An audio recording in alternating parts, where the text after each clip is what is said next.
ऊंचाई दिया है 2.1 और व्यास कितना हुआ 4 मीटर। यदि शंकु की तिर्यक ऊंचाई, बेलन के लिए क्या क्या दिया है वो पहले लिख लेंगे। तो बेलन के लिए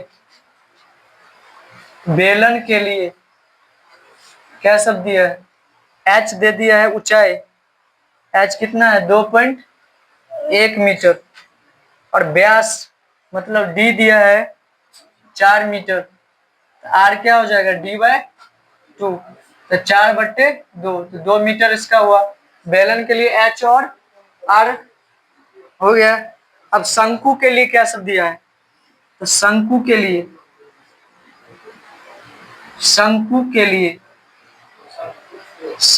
लिए क्या दिया है, तिर्यक ऊंचाई। तिर्यक ऊंचाई को क्या कहते हैं, तिर्यक ऊंचाई को बोलते हैं L। तिर्यक ऊंचाई को क्या कहते हैं L। और R सेमी है दोनों का त्रिज्या सेमी होगा ना। जो बेलन का त्रिज्या यही हुआ ना, बेलन का त्रिज्या यही हुआ, यही ना। शंकु का भी त्रिज्या होगा ऐसे ही, ऐसे जैसे बेलन का त्रिज्या ये हुआ तो ये भी शंकु का भी त्रिज्या वही है। तो R कितना है इसका 2 मीटर। तो कह रहा है इस पूरे क्वेश्चन में क्या कर रहा है, इस पूरे कैनवास का पृष्ठीय क्षेत्रफल ज्ञात करें। तो सबसे पहले पूरे कैनवास का पृष्ठीय क्षेत्रफल निकालेंगे और उसके बाद इस पर कितना खर्च लगा इसको बनाने में वो भी निकालना है। कह रहा है 1 मीटर स्क्वायर पर खर्च होता है 500 रुपया। तो जितना लिखेगा, जितना मीटर स्क्वायर का कैनवास होगा उसको हम 500 से क्या करेंगे, गुना कर देंगे। तो सबसे पहले लिखेंगे पूरे कैनवास का पृष्ठीय क्षेत्रफल। क्या लिखेंगे यहाँ पे, इसलिए पूरे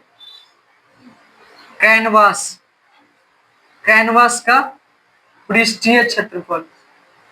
तो कैनवास कौन कौन चीज से मिलकर बना है, कैनवास शंकु और बेलन। तो लिखेंगे बेलन का वक्र पृष्ठीय क्षेत्रफल,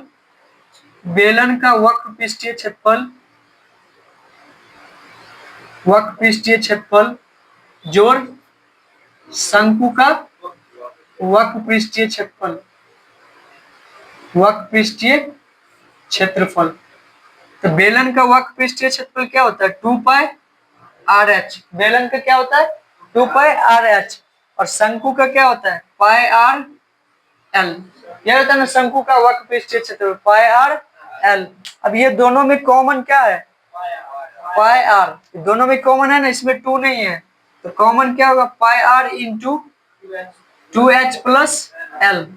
तो पाई का मान 22/7, पाई का मान क्या देंगे 22/7। r कितना है 2 इंटू 2h है ना, तो 2h, h का वैल्यू 2.1 और प्लस L का वैल्यू 2.8।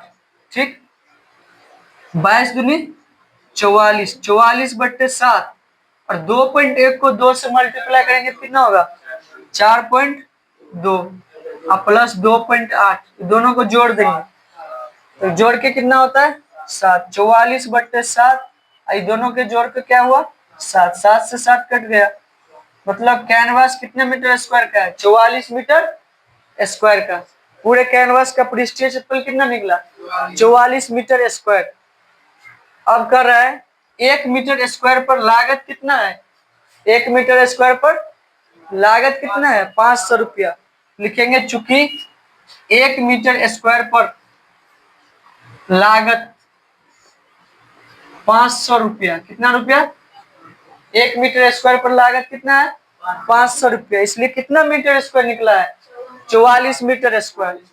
इसलिए लिखेंगे 44 मीटर स्क्वायर पर लागत 500 को क्या करेंगे 44 से मल्टीप्लाई कर देंगे। तो मल्टीप्लाई करके कितना होता है 5 चौके 20, 5 चौके 20 2 22, कितना आ गया 22,000